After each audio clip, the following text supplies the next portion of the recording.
Positivity through the roof. The 2 flavors of cookies were fantastic. I mean, because Eugene did extra credit. He made 2 cookies. We loved both cookies, but for us, it was very unanimous that the winner of this challenge is...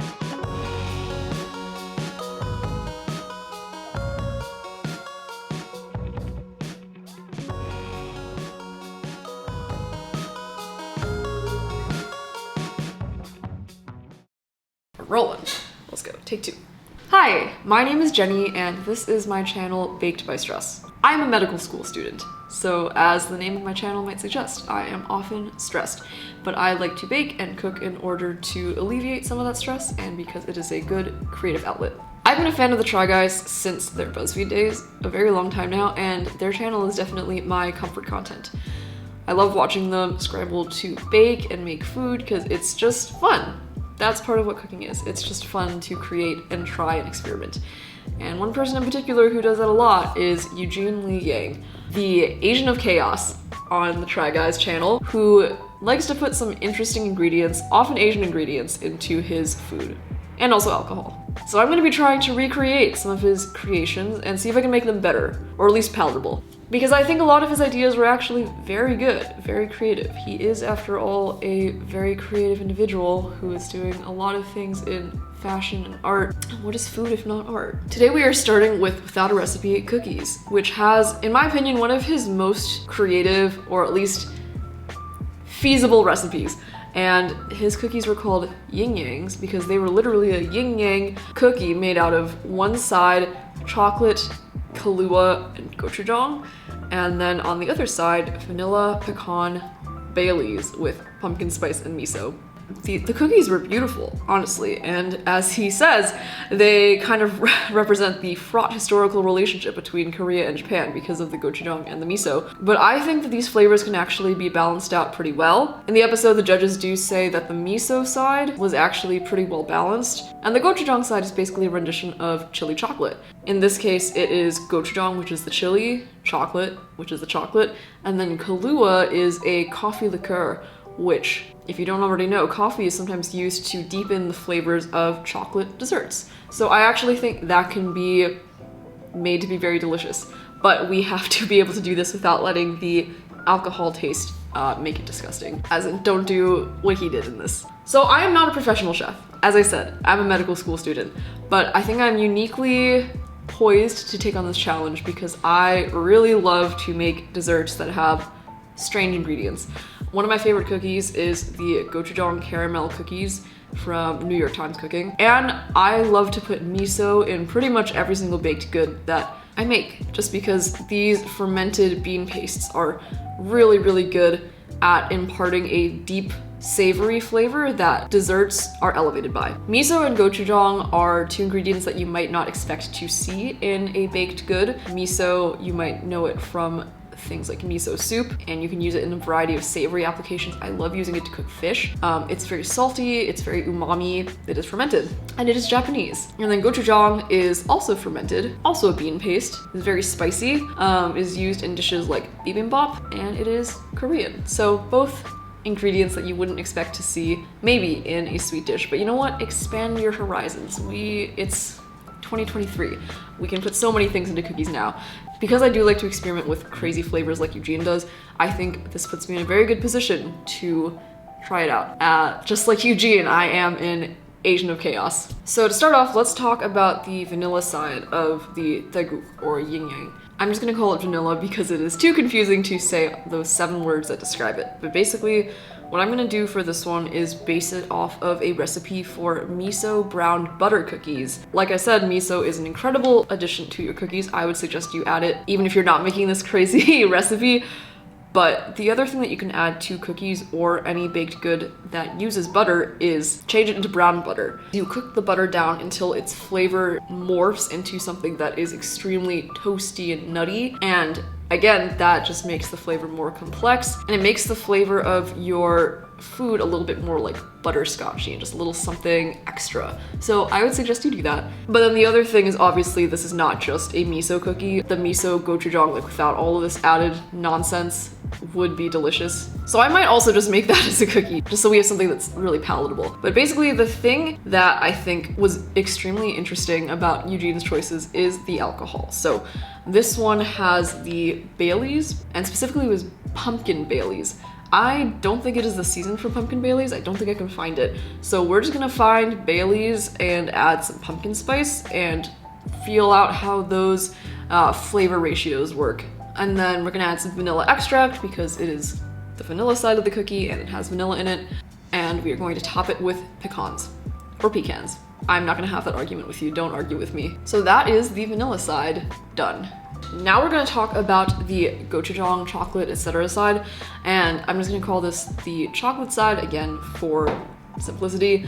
The main criticism the judges had for this side was that it was too spicy, which can be easily combated if you don't add an insane dollop of gochujang, so we're not gonna do that. But what we are gonna do is use Eric Kim's gochujang caramel cookie recipe because it's a beautiful, amazing, perfect recipe as the base for this part of the cookie, so we can still have that like red ripple of gochujang without it overpowering the whole taste of the cookie, and you still get that sort of burn in the back of your throat, which, as I'm saying that, sounds bad for a baked good, but it's like so warming and like calming and delicious. You'll love it, just wait and see.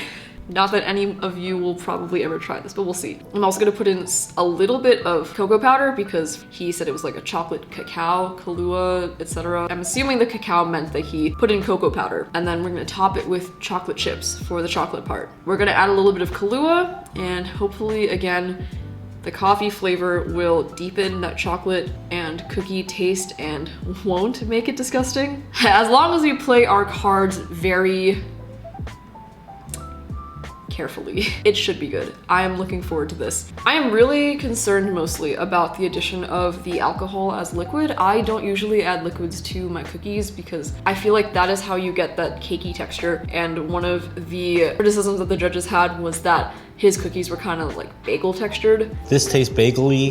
Which is not what we're going for. We're going for crispy on the outside, ideally gooey on the inside, but I'm not sure if we can accomplish that. And so we'll see. I'm gonna add these alcohol amounts very carefully, but then I might also make a version of the cookies without any alcohol just to see what could have been, because I think honestly it was a beautiful, wonderful idea for a cookie that just had to have alcohol in it. I don't really like alcohol desserts, like in general. Those like chocolates that you get with alcohol in them, all of those desserts that have like that are like soaked in alcohol. The bitterness does not really do it for me. I'm hoping that with the power of my ability to use interesting savory application ingredients and my caution with using alcoholic ingredients, that this will turn out to be really good. Eugene, I am coming to save your recipe. Let's call this series Without a Recipe, Rescue.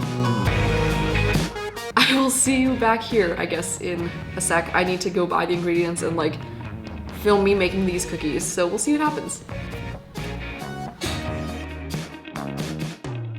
For the light side of the yin yang, we're going to be browning some butter. I'm making some brown butter miso cookies with some extra things also. The browned butter, now that's going in.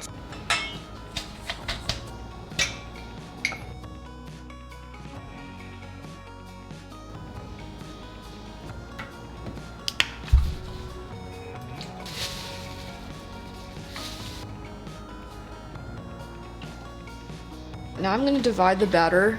I'm just going to take out a third of it, and I'm going to add the alcohol to that side only, just in case, you know, the rest of it turns out bad. Yeah, adding the alcohol definitely made it a little bit bitter, but it's kind of flavor complexity that might actually work out in the final product. Let's see. Let's try out the dark side.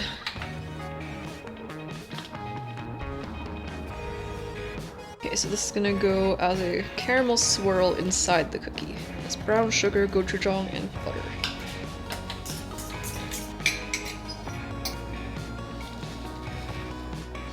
And the chocolate. Okay, once again, I have gone ahead and separated out the batter so that I can add liquor to one of the halves. specifically Kahlua. And I think this should work out because this is a coffee liqueur, and coffee and chocolate is supposed to go well together. Okay, I just got the chocolate dough out of the fridge, and now we're going to mix the gochujang caramel part into the cookie dough part. Shaping them into little yin yangs, which is not as easy as it sounds. Easier said than done.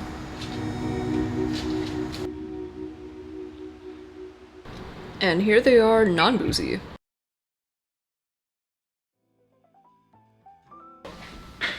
Right in front of me are the results of trying to make Eugene's Ying Yangs from the Try Guys Without a Recipe cookies. They are not all this massive, but here's what they look like. So I made 2 separate batches, one with alcohol, as Eugene had in the video, and one without alcohol, just in case adding alcohol destroyed everything. Okay, so first off, here is one of the alcohol cookies. So you can see, you can actually go ahead and just break those 2 halves apart. That's a metaphor, right? Okay, first let's try out the Vanilla-Miso-Pecan-Baileys-Pumpkin spice. This is very good. I'm getting a lot of the Bailey's taste, actually, and I'm getting some of the pumpkin spice aftertaste. I think adding miso and using the browned butter recipe specifically means that it's kind of like caramelly, which is also pretty good. But yeah, the pumpkin spice, pretty overpowering, but I guess that's what you expect when you put pumpkin spice in any desserts. And this is the Gochujang chocolate Kahlua side.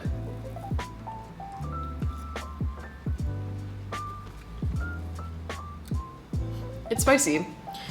I think I actually like this side better. I think in the video they had liked the vanilla side more, but this one reminds me of like a chocolate chili brownie because it's very fudgy. I think adding the gochujang made it a little bit too fudgy for a normal cookie, and you get a gochujang burn in the back of your throat that I really like.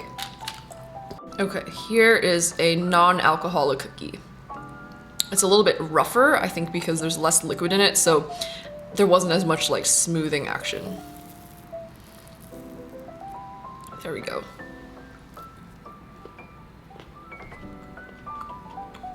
Also very good.